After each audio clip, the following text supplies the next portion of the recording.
আসসালামু আলাইকুম, welcome to my channel. আজকের রেসিপি মিষ্টি কুমড়োর ভর্তা। এই রেসিপিটি যারা কখনো খাননি তারা যদি একবার এভাবে ট্রাই করে বানাতে পারেন, এই রেসিপির ফ্যান হয়ে যাবেন। চলুন দেখে নেওয়া যাক এই মিষ্টি কুমড়োর ভর্তা রেসিপিটির প্রস্তুত প্রণালী। এই রেসিপিটির জন্য আমি নিয়েছি ছোট সাইজের একটি মিষ্টি কুমড়া। প্রথমে মিষ্টি কুমড়োটাকে ভালো করে ধুয়ে পরিষ্কার করে অ্যালুমিনিয়াম পেপার বা কয়েন পেপারে ভালো করে মুড়িয়ে নিতে হবে। হাতের কাছে যদি অ্যালুমিনিয়াম পেপার বা কয়েন পেপারটি না থাকে তাহলে আপনারা খালি চুলাইও করতে পারেন, কোনো সমস্যা নেই। এরপর আমি মিষ্টি কুমড়াটাকে চুলায় বসিয়ে দিলাম।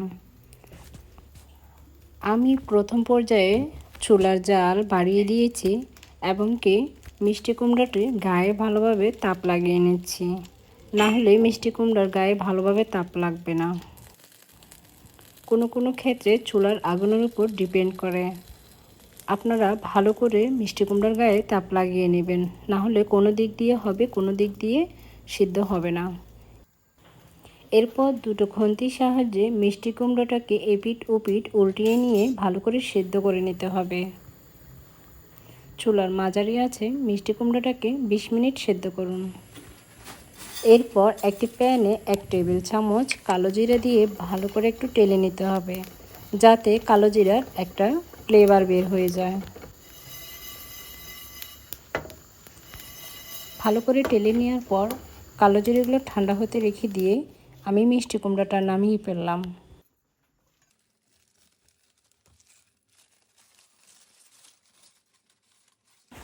আমি দেখছিলাম মিষ্টি কুমড়া সিদ্ধ হয়েছে কিনা। ভালোই সিদ্ধ হয়ে গেছে। মিষ্টি কুমড়ার গায়ে কয়েন পেপারের যে ছোট ছোট কণাগুলো লেগে আছে, আমি একটা টিস্যু পেপার দিয়ে ভালো করে পরিষ্কার করে নিচ্ছি। এরপর আমি হাত দিয়ে মিষ্টি কুমড়ার চামড়াটা ছাড়তে চেয়েছিলাম, কিন্তু হাত দিয়ে ছাড়া সম্ভব না। পরে একটা ছুরির সাহায্যে মিষ্টি কুমড়ার আবরণগুলো ছাড়িয়ে নিলাম। মিষ্টি কুমড়াটি চামড়াগুলো ভালোভাবে ছাড়িয়ে নেওয়ার পর একটা বাটিতে নিয়ে নিলাম। মিষ্টি কুমড়াটি ভালোই গরম ছিল।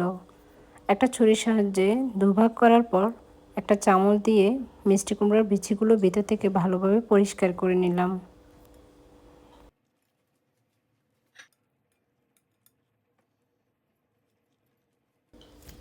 এরপর একটা বাটিতে 1 কাপ পেঁয়াজ কুচি নিয়েছি, 1 চামচ লবণ এবং 1 চামচ শুকনো মরিচের গুঁড়া নিয়ে নিলাম। এরপর উপকরণগুলোকে ভালো করে মেখে নিলাম।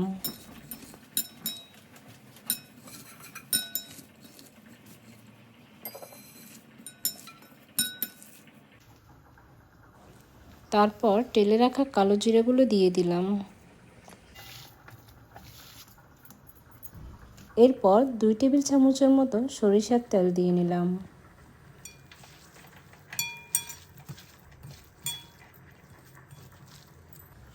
এরপর কেটে রাখা ধনেপাতা কুচিগুলো দিয়ে ভালোভাবে আরেকটু মেখে নিলাম। পেঁয়াজগুলো যখন নরম হয়ে আসবে, এরপর মিষ্টি কুমড়াগুলো দিয়ে ভালোভাবে ভর্তাটা রেডি করে নেব। আশা করি অবশ্যই আপনারা আমার মতো করে এভাবে রেসিপিটি ট্রাই করতে পারেন।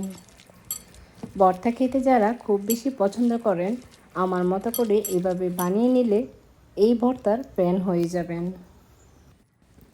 এভাবে ভর্তাটি বানিয়ে কেমন হয়েছে অবশ্যই আমাকে কমেন্ট করে জানাবেন। আমার ভিডিওটি যদি আপনাদের কাছে ভালো লেগে থাকে অবশ্যই আমার চ্যানেলটি লাইক এবং সাবস্ক্রাইব করে পাশে থাকবেন। আজকের মতো এখানেই বিদায় নিলাম। আল্লাহ হাফেজ।